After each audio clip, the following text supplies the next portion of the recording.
If we're not volunteering to work at the moment, we'll just be sat at home doing nothing. We will be working in the wards most likely, alleviating some of the stress when the doctors either have to be quarantined themselves or are helping out more in busy areas like maybe A&E. We've had the opportunity to chat to some of the senior clinicians who are going to make sure that we're supervised appropriately, making sure that we're not doing anything we're not competent to do. Obviously things are going to be tough over the next few months with more people requiring hospital care, but by having these extra student volunteers on the wards helping support the staff, I really do think that this is going to enable the best possible patient care. This episode that we're all going through is a time of great challenge for the NHS, but it's also a time that will provide the best possible experience to be the junior doctors that will then look after patients in the summer. They're going to have experienced colleagues specifically still looking out for them. Are you confident that they've got the right sort of clinical skills and enough clinical exposure to do this? Absolutely. They've only got 2 to 3 months of their training to complete. Well, they're highly skilled, highly competent young individuals, and I have a great amount of faith in them. Hello everybody and welcome to my talk. What we've just seen in this little video was a snapshot from the first surge of the COVID-19 pandemic this spring. And it seems to depict a win-win situation.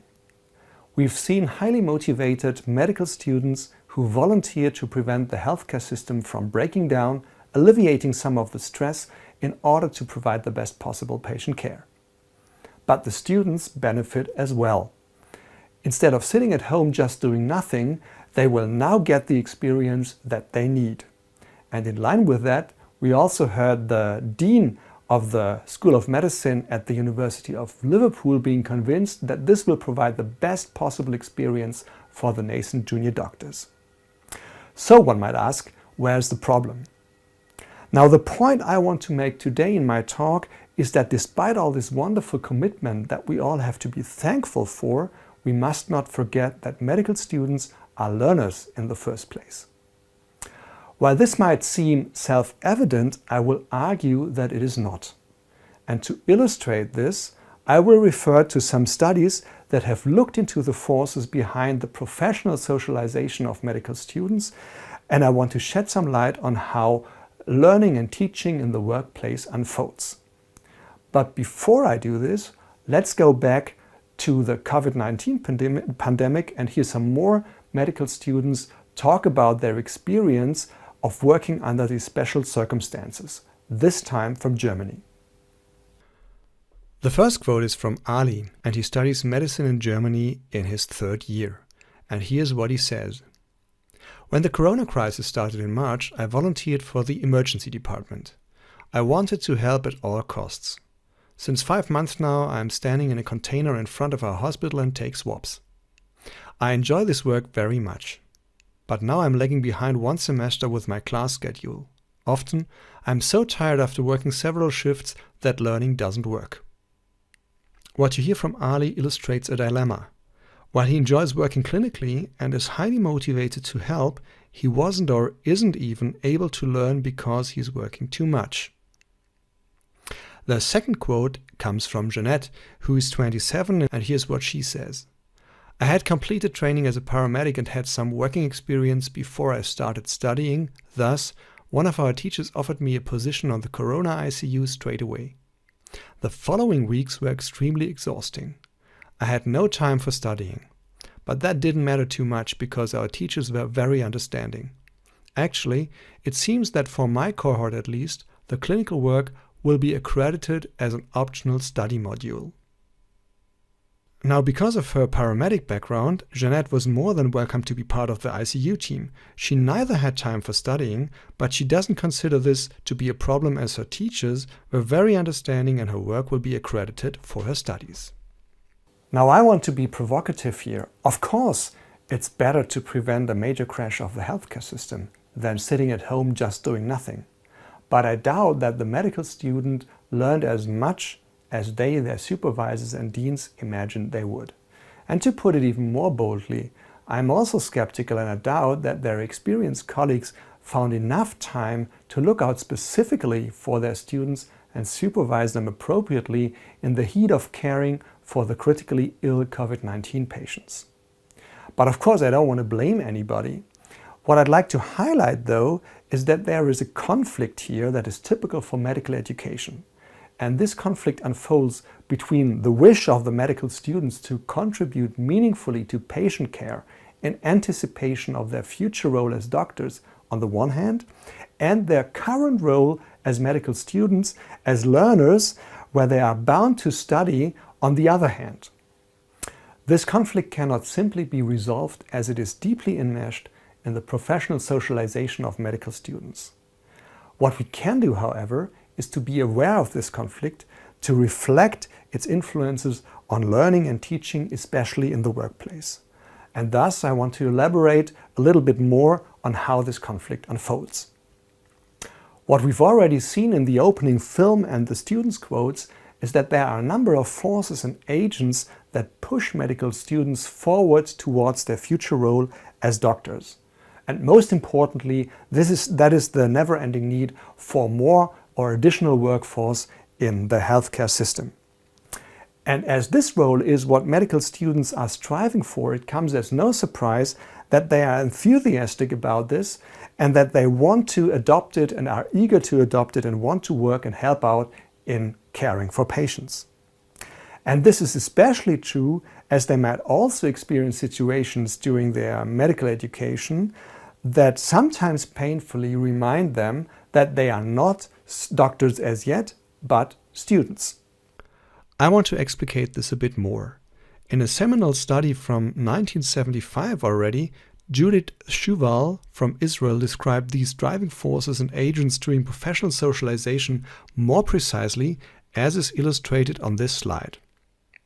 The most important agents to influence this complex process are the medical teachers and supervisors, other health professions, patients, and peers.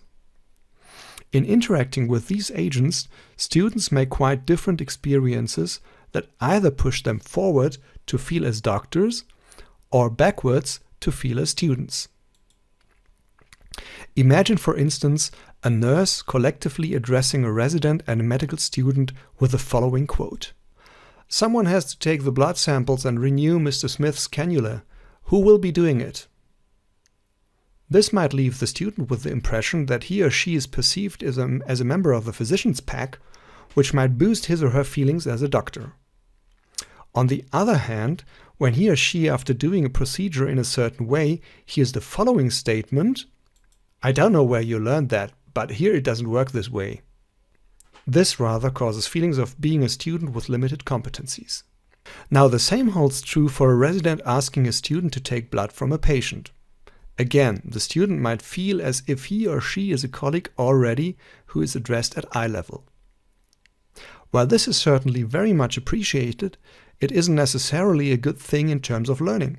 Here's why. If the student doesn't feel confident in taking blood or even lacks the competence to do so, it is very difficult to negate the statement, "I'm sure you know how to do this," and ask for help, as this would clearly be a push back into the role of a student, which might feel uncomfortable. Patients' reactions might similarly work in both directions. Medical students, especially men, wearing scrubs or a white coat are often addressed as doctors and ask for respective advice or help. Again, this might be an ambivalent experience because this might make it necessary to explain to the patients that no, I am not a doctor but still a student, which also lessens my feeling or illusion of being a doctor already. As self-evident as it might seem that students should always be transparent to patients about their actual status and level of competence, it can be an emotional challenge. I mainly teach first-year medical students, and I always make clear to them that for the next couple of years they will far more benefit from their patients than their patients will benefit from them. And I know from discussing this a lot with them that they have no difficulties understanding this fact, but accepting it emotionally is another thing. What they fear perhaps is a situation like the following, where a patient directly refuses to be treated by a student. Although these situations are very rare in my experience, they are strong pushes towards feeling as a student and might thus trigger some fear avoidance behavior, which we all know is seldom the best thing you can do.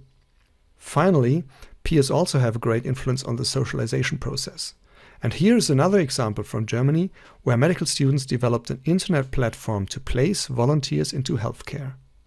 Thus, a strong driving force behind the wonderful student commitment during the COVID-19 pandemic was and is the wish to be able to contribute meaningfully to healthcare. Without insinuating any self-serving motives to anybody, this of course nurtures the feeling of being a doctor, because being a student means that you primarily work for your own progress, which of course will enable you to benefit others in the future. I think that the statements we heard and read at the beginning made this quite clear. On the other hand, peers might react quite critical if they witness how others act prematurely as doctors and might then remind them that they are not. So where does this all lead to? I think that it would be too simple to leave it to the individual student to deal with these diverse and often conflicting influences from different socialization agents. And I also think that it would be insufficient, although important, to remind medical students that they are learners until the day they pass their final exam and join the medical profession. I think we rather have to accept the fact that becoming a doctor is not just an individual task alone, but a cultural endeavor, and we must critically reflect our own role in this complex process. To illustrate more what this might mean, I want to refer to some further studies that shed some light on the cultural embedding of clinical teaching and learning. The first study inquired why it can be difficult for medical trainees to ask for help. The authors found evidence that there seems to be a cultural expectation or even pressure in clinical medicine to work independently. And further analysis of their interviews with medical students and physicians at different career stages revealed two sources that fueled these expectations. Firstly, identity issues. Many participants felt that independence in thought and action was an identifying characteristic of doctors, as is illustrated by the quotes on the next slide. So here's the first quote from a senior resident, and he said, "Medical students and residents tend to be self-directed, independent, confident people, and then all of a sudden they are thrown onto the wards and they don't want to ask for help every other second." The second quote is from an attending doctor, and he said, "The whole culture of medical school, of working hard to get into medical school, your parents' expectation, what society expects, the whole sociologic mess of it is such that smart people are not allowed to be uncertain or wrong." The second source of pressure towards clinical independence they identified in their study are organizational factors. The first quote here is from a medical student, and he or she said, "I think you only get a certain number of times you can bug the senior resident before he gets annoyed, and probably reasonably so if you're constantly calling him for every small problem. Eventually, you have to kind of find your own feet." And the second quote is from a junior resident, "And it's a lot, I think, of you being afraid that they are going to think that you don't know what you're doing. If they think you don't know what you're doing, then they won't trust you, and it's something that will just linger on for the rest of the time, and you won't get responsibility, and you'll always be second-guessing yourself." Thus, the tendency to act independently is further increased by the constant evaluation of trainees. Participants in this study assumed that a trainee or student who asks for help too often will not be trusted as being competent enough and will thus be assigned fewer demanding tasks. This, of course, will then limit his or her learning progress. Although we have only looked at a very small fragment of the complex process of clinical teaching and learning at the workplace and professional socialization of medical students, it becomes apparent that cultural norms, rules, and attitudes are crucial for the outcomes. The more we understand and consciously and explicitly reflect these aspects, the better will we be able to foster the development of our students. Thus, on my final slides, I will show you how this might look like in terms of the cultural expectation of clinical independence we've just examined. With a deeper understanding of the origins of this expectation, we can now scrutinize some of the assumptions that are at the basis of clinical teaching and learning. An important assumption is that juniors will contact a senior when they recognize the need to do so. As we have seen, this need is determined by many factors such as the desire for independence as well as the availability of supervisors. Thus, we need to ask the following critical questions.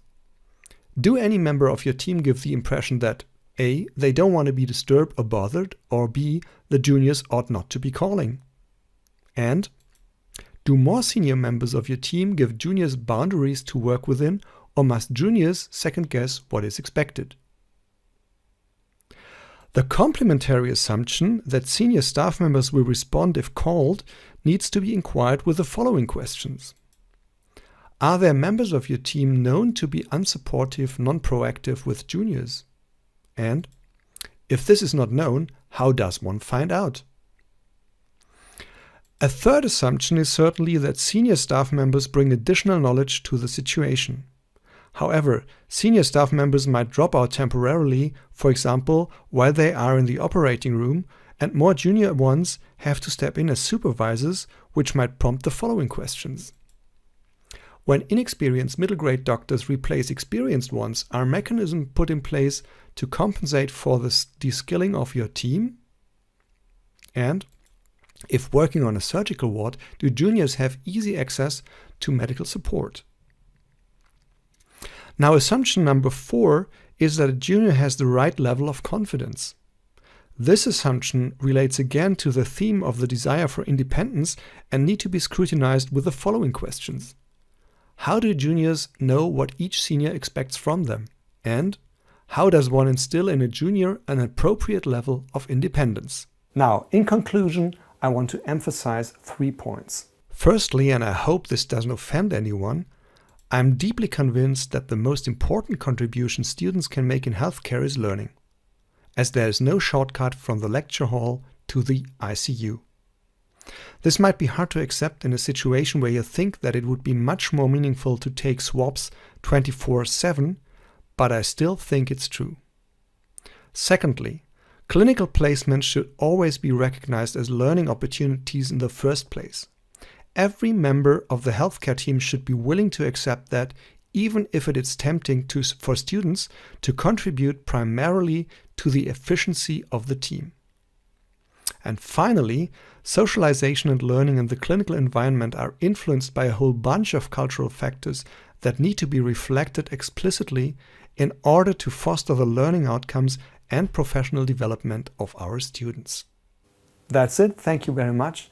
And I'm looking forward to your questions and our discussions later on.